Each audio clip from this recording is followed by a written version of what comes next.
Likey. Halo guys, selamat datang lagi di video YouTube aku. Selamat datang lagi di channel YouTube aku, tempat dimana setiap hari ada hal yang seru, yang baru, yang gokil dan yang spesial. Di video kali ini guys, ini adalah video horor kita yang ketiga. Cerita ini tentang sebuah sekolah yang dibangun bekas rumah sakit.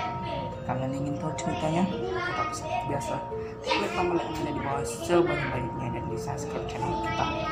Kita upload video setiap hari. Ini saya buat di bagian samping dari rumah saya karena dia agak horor dan creepy. Kita langsung saja mulai ceritanya. Sebuah sekolah yang berada di Medan, Sumatera Utara memiliki sejarah yang sangat amat kelam. Ya, pasti kalian sudah tahu sekolah-sekolah pasti ada yang dibangun bekas kuburan ataupun bekas rumah sakit. Kita langsung saja membahas. Ini sebuah sekolah yang dibangun bekas rumah sakit yang ada di Medan, Sumatera Utara. Sekolah tersebut bekas rumah sakit. Di dalam sekolah tersebut memiliki ruangan lobi yang sangat panjang. Dahulu kala rumah sakit tersebut, di lobi sekolah tersebut adalah salah satu tempat sebagai jalan keluar masuk orang yang sudah meninggal. Di toilet kamar mandi di sekolah tersebut ada seorang anak yang bernama Noel, yang dia pulangnya itu sore karena ada tugas di sekolahnya diberikan oleh gurunya. Dia pulang sekolah jam 7 malam. Di saat maghrib setengah 7 malam, dia kebelet untuk ke kamar mandi untuk buang air kecil. Lalu ini kosong teman-teman, tidak ada teman atau guru, hanya cuma security sekolah tersebut yang ada di sekolah itu. Lalu dia kan toilet itu kan ada pria, ada wanita. Ya, jadi ini dia masuk ke toilet pria. Ya, ada 3 pintu kamar mandi, 1, 2, 3. Lalu dia masuk ke pintu yang kedua yang di tengah-tengah. Lalu dia merasakan hal yang aneh. Kenapa bilang guys? Dia menemukan seberkas darah yang menempel di dinding. Padahal tidak ada orang satupun yang berada di toilet tersebut. Lalu tiba-tiba dia merinding setengah mati karena mengetahui darah tersebut.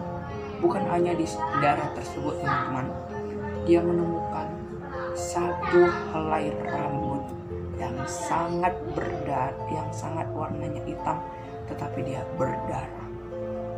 Lalu dia mulai berpikir, dia tetap positif pikirannya guys, dia tidak percaya hal-hal seperti itu. Lalu dia cepat-cepat buang air kecil, lalu langsung kembali ke kelasnya. Setelah dia kembali ke kelasnya, dia merasakan hal yang aneh. Sebelumnya toilet tersebut adalah bekas kamar mayat yang dulu ditempati oleh rumah sakit tersebut sebelum dirubah. Yang berikutnya, setelah dia masuk ke kelasnya, dia merasakan hal yang sangat aneh yang membuat bulu kuduknya merinding. Yang pertama, pintu di kelas tersebut terbuka dan tertutup sendiri tanpa ada alasan ataupun tanpa ada angin yang menghembus. Yang kedua, dia mengalami hal yang aneh, yaitu gorden di kelasnya yang bergerak sendiri tanpa ada angin.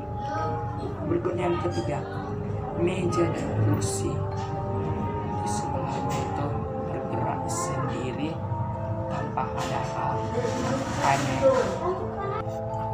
Dia, teman-teman, si Noel duduk di bangku nomor 2 di sebelah kiri. Jadi di kelasnya itu ada 40 orang. Dia kelas 6 SD.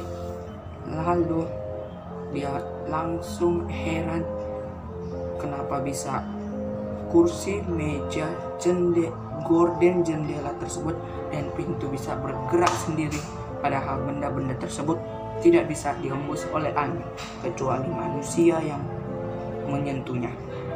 Lalu setelah jam 7 malam, dia akhirnya menyelesaikan semua pekerjaan tugas yang diberikan gurunya kepada dia. Lalu dia berpamitan pulang, memberitahu kepada security yang ada di sekolahnya tersebut. Lalu setelah nyampe di rumah, dia langsung menceritakan semua kepada mamanya si Noel. Lalu mamanya si Noel mengatakan, "Tenang saja Noel, kamu gak usah perlu takut karena ada Tuhan yang melindungi kamu," ucap mama si Noel kepada dia.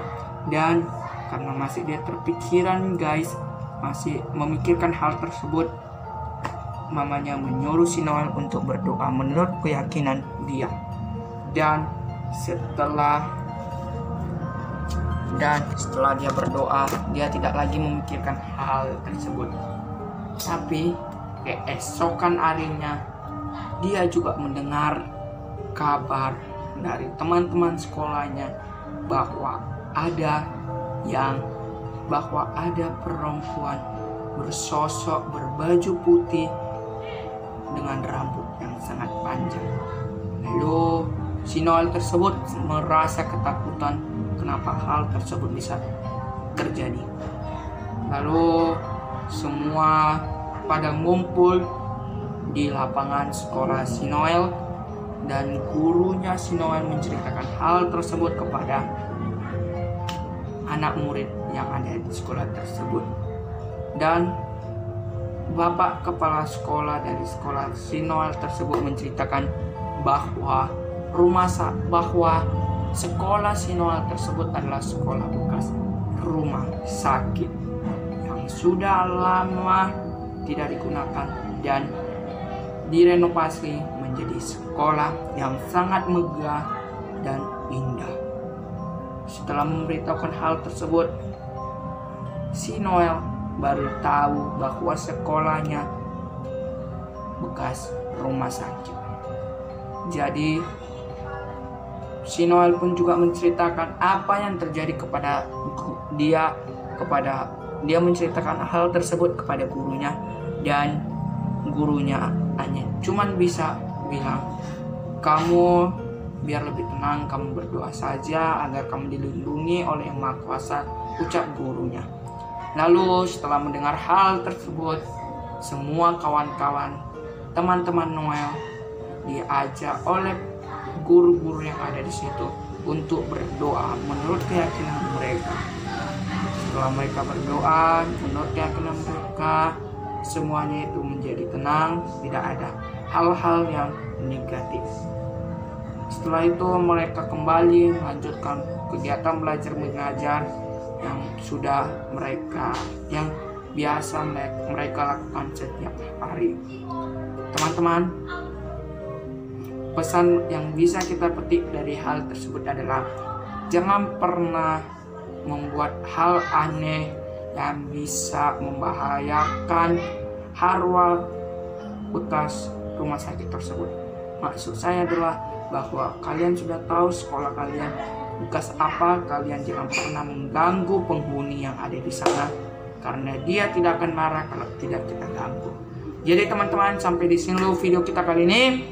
Kalau kalian merasa ketakutan, bilang apa, Dek?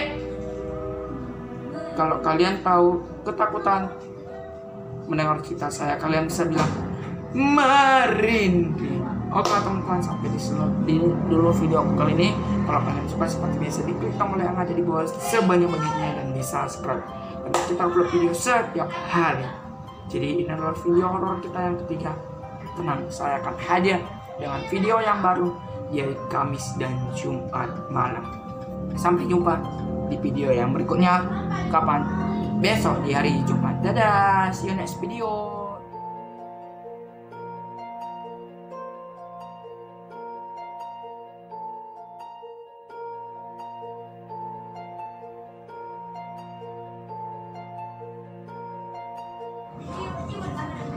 Halo guys, selamat datang lagi di